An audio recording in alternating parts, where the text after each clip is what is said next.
তারেক জিয়া খারাপ, খালেদা জিয়াও খারাপ, শেখ হাসিনাও খারাপ, এরশাদ সাহেবও খারাপ, শেখ মুজিবুর রহমানও খারাপ।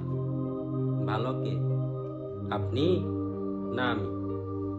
যে দেশে দুধের ভিতর পানি মিশায়, খাবারে ভেজাল করে, চাকরি নিতে গেলে ঘুষ দেওয়া লাগে, ব্যবসা করতে গেলে চাঁদা দেওয়া লাগে, ন্যায় কে? সরকার না আপনি না আমি? শিশু নির্যাতন একের পর এক হইতেছে, কে করে? আপনি না আমি? তাই আপনার জায়গা থেকে আপনি ভালো হন, আমার জায়গা থেকে আমি ভালো হই, ইনশাল্লাহ দেশ ভালো হয়ে যাবে। একজনের দোষ দিয়ে কোনো লাভ নাই। আমরা সবাই ভালো হই এবং সবার চিন্তা ভাবনা ভালো রাখি, একজনে একজনের উপকার করি, কারো ক্ষতি করার চেষ্টা না করি।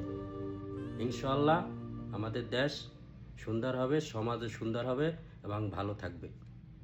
আল্লাহ হাফেজ। ভিডিওটা বেশি বেশি শেয়ার দিবেন।